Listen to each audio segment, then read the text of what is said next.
I had to buzz my hair one time because I was in the high school play. How I got into the high school play is another question because I cannot sing, dance, or do anything musical. But I was in the high school play and I was playing the Wizard in the Wizard of Oz, and he was bald, the Wizard of Oz. So they're like, "Can you wear a bald cap?" And Oh, I got I shit in my like head. couldn't get it on, so I just like shaved my head for the play.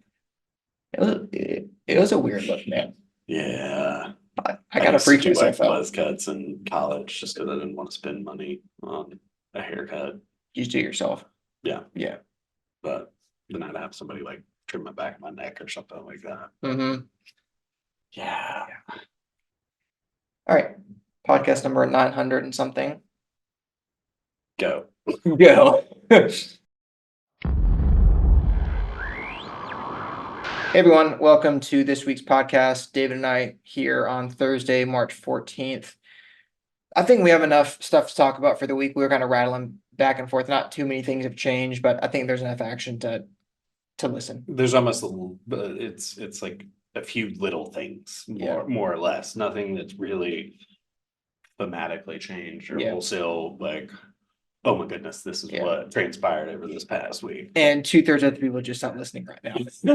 All right, no change. Next podcast. No, there's some notable stuff to talk about for sure. In terms of just overall performance, we're going to end with some international equity stuff. Especially, I think China has been coming on our radar lately. Emerging markets (EEM) is currently the best performing fund over the past week. We'll see how that shakes up today, but past 7 days, EEM up 1.5%. S&P is up over 1% as well. Gold was up over 1%. Russell 1000. So pretty good week for equities at least. Indices. Yeah, most of the indices, pretty good week. I think that was first kind of catalyzed by we got some CPI data that interestingly showed that inflation ticked up. Core CPI, which excludes the volatile food and energy, was up 0.4%, which was higher than expectations. And this is from Jamie's piece in fixed income, which is why I'm not rambling or stuttering. It says the market is still pricing in a rate cut in June. However, the Fed futures market is pricing in a lower probability than it was prior to the report. And Fed officials have said they're in no hurry to cut rates, and the recent data could push that timeline out as they may be weary of cutting rates in an uptick in inflation. Do you remember 6 months ago when there was a thought we were going to get up maybe 6 rate cuts this year, Oh, and like we've still starting not seen starting in March, Yeah, and starting then this just month. keeps getting pushed back and pushed back. I know. Yeah, but think about like at an economic level, that's a good thing. Like we're not seeing demand fall off a cliff. We're seeing interest rates need to stay at least where they are to keep the economy from overheating and inflation reigniting and all those things. Like I would say that's a good problem to have. It's not like we're having to stoke demand. There could be worse problems. There could be yes. a lot worse problems. There could be. Yeah. It's like the rates are staying high because the economy's strong. Yeah.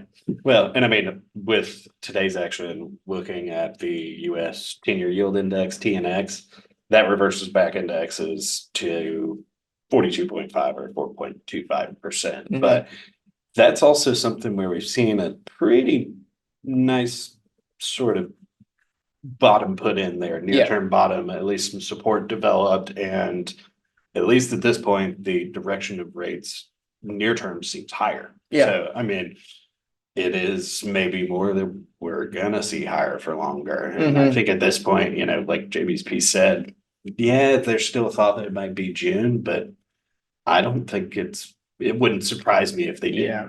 There's been some murmurs of even like a risk, call it a risk of a hike. Now that's not been like widely talked about, but there's been some murmurs. We'll see when it happens on the charts. That's typically our default, Yeah. But yeah, no, I think TNX was a good call out for those bond investors. It's been tough because TLT is like your long duration bond fund. That is coming back down today. It's down over 1%. It's testing its bullish support line, which has been in place for a while, since November of last year. You can look at the AG, which is a more traditional bond fund that a lot of people will just passively allocate to. That's all also down today. Again, the whole story, rates going up, bond prices coming down is typically how it goes. So I think that's been a problem for bond investors. You've seen people kind of more move toward like floating rates have been better, convertibles have been a bit better, and then like shorter duration bond funds have also been better. We've been pretty vocal about that. I think Joseph's putting together some solid pieces in the report, just talking about a good opportunity there. Yeah, and at this point, it's sort of just, you don't really have much of a choice otherwise. It's, if you're delving into the fixed income space, I mean. Yeah. But I also think that a lot of calls we've gotten here recently, there's still very much is an appetite for high yielding names, especially with, stocks that might have some potential growth there that are, yielding 3% is the number that always seems to come up. Folks are looking for a 3% yield on stocks, or even higher if they can get it. But there's still an appetite for it. And it's, it's really tough. But a lot of people would think, oh, there's going to be plenty that yield 3%, but it's a shorter list than you would imagine. Yeah. And think about, so the 2-year yield's at 4.5. So you're getting effectively a risk-free 4.5%, where in equities, people are like, why do I risk getting a percent less? But of course, there's like capital appreciation potential for equities and a lot of other things that people draw there. But no, tough position for yield. I know you had an update for utilities yesterday for the first time in a while. Yes, it was kind of shocking because there was at least something to talk about where you've seen a little bit of uptake in utilities. I mean, overall, still one of the lowest ranked sectors in our system, but it kind of is floating. Not that it's necessarily affected by China per se, but it's been, when we've seen a little bit of near-term improvement in utilities, we've also sort of seen it in China here recently on some of those things. Correlation? I don't think there's a correlation, but unless every utility company is mostly operating in China now. But between you and I, we might have the 3 most boring sectors. We have consumer staples, utilities, and real estate. Yeah, the cyclicals makes up for that. That makes up for you. Yeah, you got plenty to deal with. Having to talk through that. But I mean, you still haven't seen anything in a major way that's changed that technical picture for utilities, which has historically been sort of a yield sector, the safe haven yield sector. Still just hasn't been there. We've obviously seen far more growth oriented things that have provided better opportunity this year. So it's sort of just stayed in the doldrums for the time being. All right, shifting gears, do you want to do some of the sentiment stuff that we're chatting about? Yeah, and that's kind of the interesting segue is we're still getting a lot of conversations, at least to me, of I still got cash to put to work. Where am I looking to put it to work? Because there almost still is a level of FOMO, fear of missing out, present. And we sort of talked about it, and in a way that might be good. Yeah.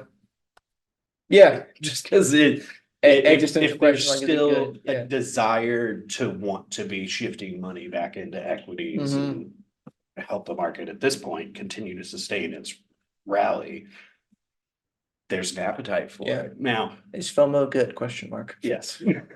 Maybe so. Maybe there's a case both ways, but I could definitely see the case for. Well, and I mean, the obvious one of thinking about FOMO is if you're buying just into a stock that's run up immensely, is way up on a stem.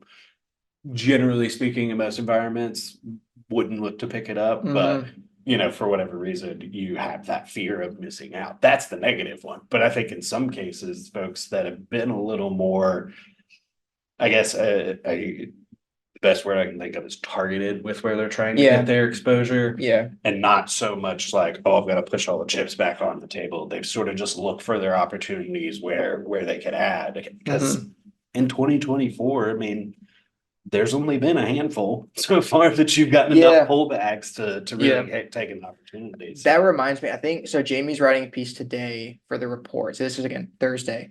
It's a prospecting piece talking about it's been 15 years since the bottom of the GFC crisis. And since that time, the market's gone up. I don't even know how much, a lot. But there's been so many people that have been too afraid to get back in to the market over that time frame. I'm sure many people never really fully reallocated or properly invested based off their risk tolerance and goals because of how much that impacted their situation, which I don't blame them for. I'm sure that was incredibly difficult. I started investing in like 2009 as an individual. So I got incredibly lucky with timing. I didn't have to ride through that in prime earning years. But I guess the point is that, and this loops back to your point about these things are just on stems and they're going and they're going. It's that like you got to be really systematic and you got to be really objective, because when you have these turns where the market has a huge bear market and people get stained and they don't want to get back in, they don't participate the way they should, or when the market's in the case where it is now, where it's just going and going and going, the ratings have been there. Like, hey, it's been a 5 attribute stock for 4 months now, you know. Go with it, stick with it, and it's proven otherwise. Making highs for 3 or 4 months as well. Yeah, I mean, the trend has been telling you like, it's good, stick with it. Yep. Well, and brings the old adage of make trend your friend, you know. I've not heard that before. Oh, you've never heard the make trend your friend? Trend is your friend. I've heard the trend is your friend. I like it more directed, but like make trend your friend. I mean, at this point, I would assume that when you try to capture trends, might as well make it your friend. All right, that's good. All right. So sentiment stuff I was going to loop back into. So you talked about market just running and running and running. Sentiment typically tends to follow price. Talk about FOMO, like markets go up, flows kind of follow. People are like, oh, the market's going up, I can be more constructive now and be a bit more optimistic. We like to keep tabs, at least I like to keep tabs on the AAII, so the American Association of Individual Investors. They ask people where they think the market's going in the next 6 months. They categorize them with either bullish, market's going up, bearish, market's going down, or there's a neutral camp.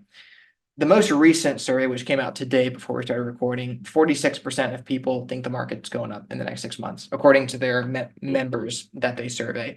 That's pretty high. We hit 50% last week, so over half of people expected the market to be up. And historically, that's a pretty high reading. We've been there recently, but that's a really high reading. And I'll probably put some more color on that in the report tomorrow. But interestingly, this week, so March 13th, 46% still think it's going up in the next 6 months. About 22% think the market's going down, which is in line really over the past 3 weeks. So the bearish camp has not grown. Right. The neutral camp has gotten some more people, which makes sense to me. If you take a preliminary look at data around AAII numbers, you'll see that really frothy bullish sentiment or like really frothy overbought conditions, more often than not, the market's positive 6 months later, 1 year later, but like the magnitude is typically less. Lower. Yeah. You're not seeing, well, and I mean, you can even see that on most equity charts. Like the one I've just got pulled up here is the Dow. And I mean, you saw a notable march higher through the latter part of last year, through early, January.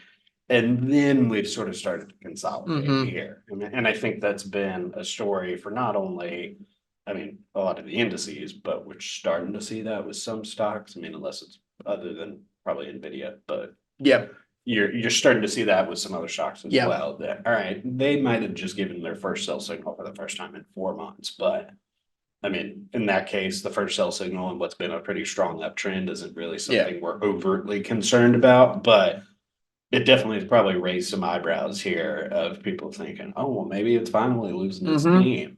But we still haven't seen a 5% pullback in what, 6+ months? 5% pullback? Yeah, probably. Yeah, it's something like that. I've seen stats. I mean, a 2% down day hasn't happened in maybe over a year now. Like something like that.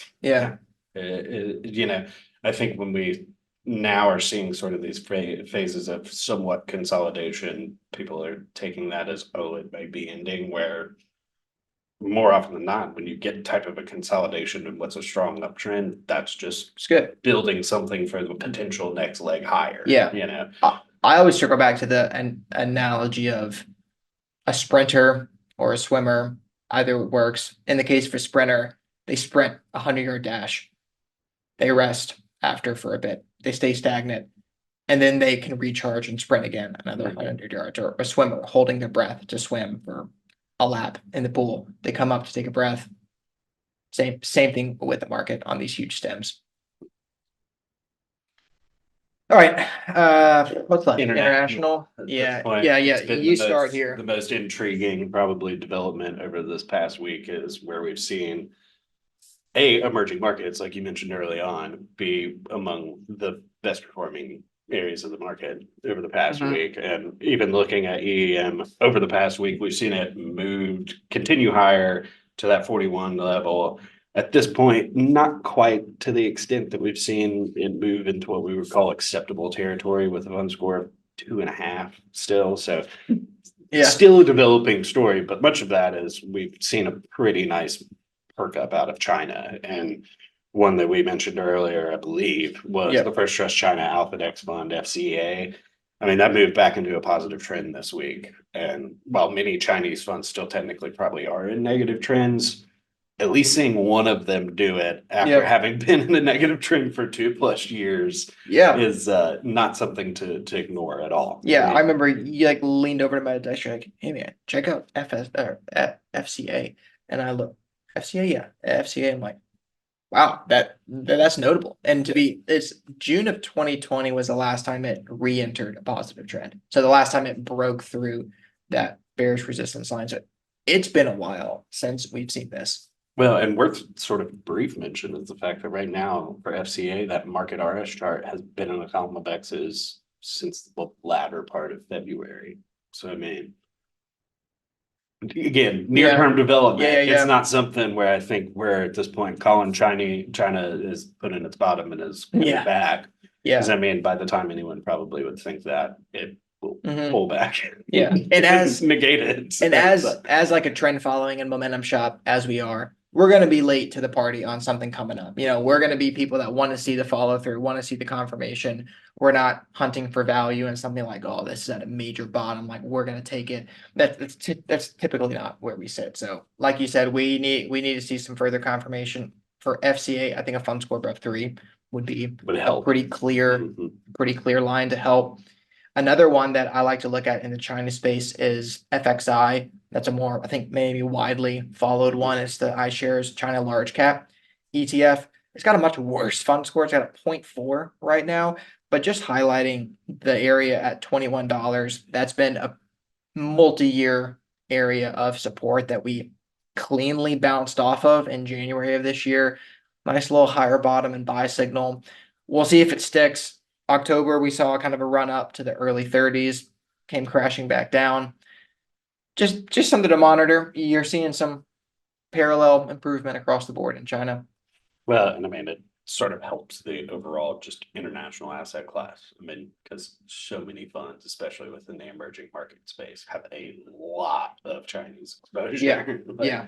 So seeing it finally perk up is, at least for international, a bit of a positive. And it gives you options to invest. It's not just you have to keep buying the cap weight S&P 500. As breadth continues to expand domestically and internationally here as an investor, you have more choices, which is great. And circling back to what we first talked about with yields moving higher, yeah, it hurts for the short term. Maybe it impacts some equity valuations and impacts your bond portfolios. But now you can actually go out and get a higher yield on treasuries, which long term is positive. So again, it's giving you more opportunities to go invest and get a reasonable, good return. Yeah.